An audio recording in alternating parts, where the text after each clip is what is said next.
Economics, Standard 12, Unit 6, Banking. Finance is the lifeblood of all economic activities such as trade, commerce, agriculture, and industry. Banks accept deposits and lend loans to develop business, to prosper business. It acts as a backbone of modern business world.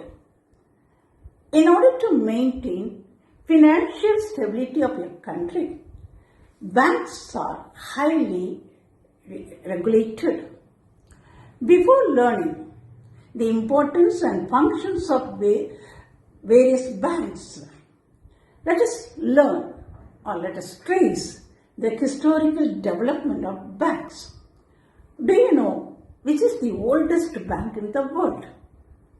The Riksbank of Sweden is the oldest central bank in the world. It was established in 1656. Historical development.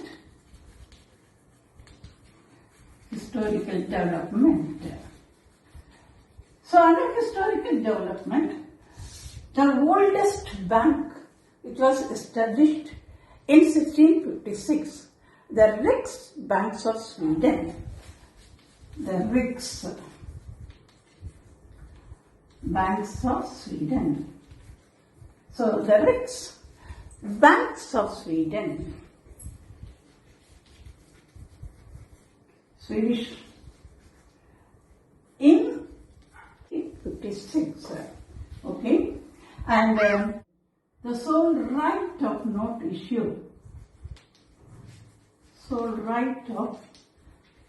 issue, in 1897. And then just think of other banks. Bank of English, established in 1864, is the first bank to develop the fundamentals of the art of banking. So Bank of English, 1864. Bank of English was established in 1864. It is the first bank to develop the fundamentals of the art of banking. International Finance Conference was held at Brussels in 1920. International Finance Conference was held at Brussels in 1920. A large number of central banks were established between 1921 and 1954. Let us just see what are those banks. So, the International Finance Conference was just held at Brussels in 1920. So, when we just think of the first,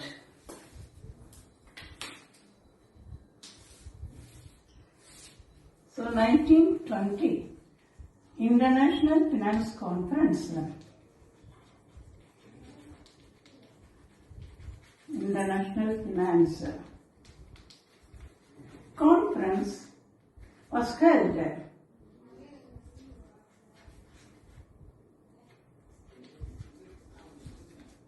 that is at Brussels. So this you have to remember. 1921, from 1921 to 1954, there were so many central banks established. In 1921, think of this bank, that is the South African Reserve Bank. 1921, the South African Reserve Bank.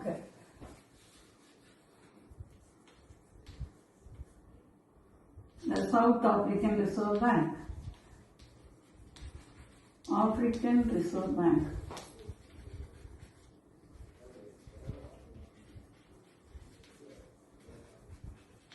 And then in 1928, the Central Bank of China.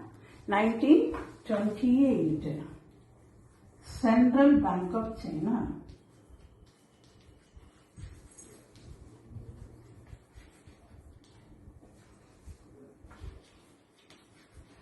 Central Bank of China was established in 1928.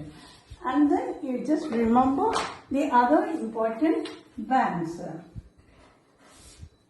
So that is in 1934, the Reserve Bank of New Zealand, 1934, the Reserve Bank of New Zealand.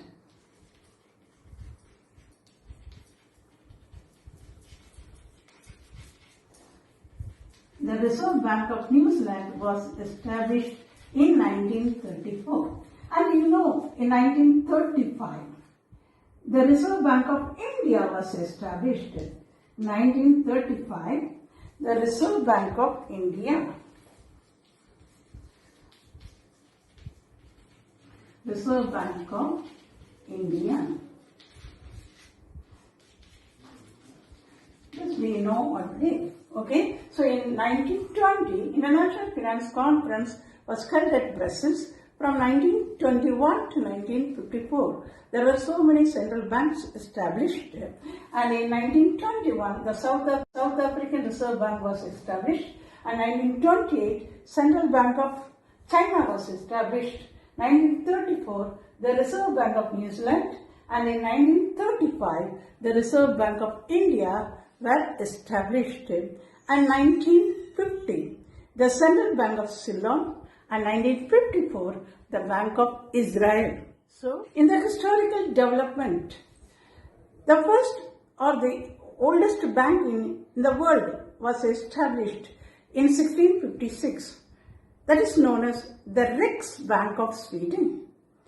And there were so many central banks were established in the world level between 1921 and 1954. And in the history of India, in 1770, Bank of Hindustan was first established under the British rule. 1770, Bank of Hindustan. Hindustan was established under the British rule.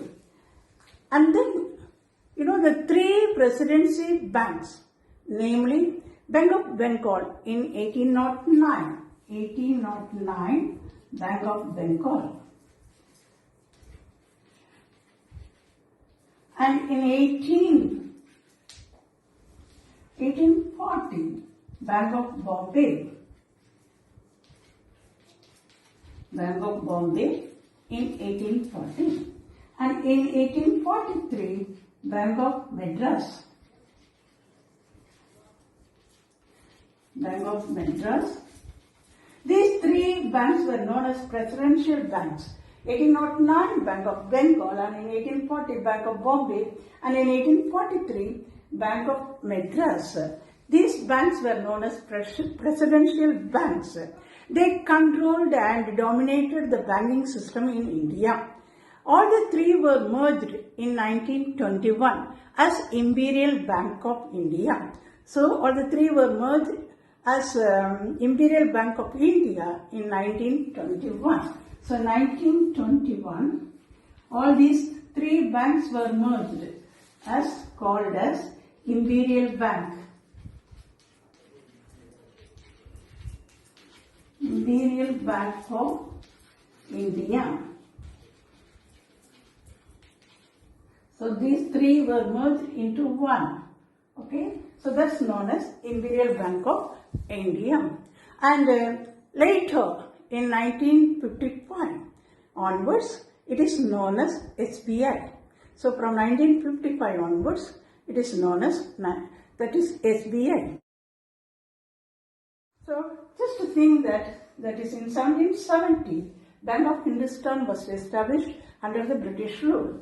Then later, in 1809, Bank of Bengal, 1840, Bank of Bombay, and 1843, Bank of Madras were established. They were known as presidency banks. So these three presidency banks controlled and dominated the banking system in India. All the three were merged in 1921 as the Imperial Bank of India. And in 1955, from 1955 onwards, it is known as SBI. Now let us learn commercial banks. So what is commercial bank? A commercial bank is a kind of financial institution which carries all the operation related to deposits and withdrawal of money for the general public, providing loans for investment and etc. So what is a commercial bank? A commercial bank is a kind of financial institution which just carries all the operations related to deposits and withdrawals of money for the general public, providing loans for investment, etc. These banks are profit-making institutions and they do only business and to make profit. They do not provide a long-term credit as liquidity of assets is to be maintained. So that's what they don't provide any long-term credit. You know, the two primary characteristics of a commercial bank are lending and borrowing. The two primary characteristics of a commercial bank are lending and borrowing. The bank receives the deposits and gives money to various projects to earn interest. That is profit. So the bank receives deposits from the public and gives money to various projects to earn interest, or what we call it as profit. There are three different functions of commercial banks. Let us learn in the next class.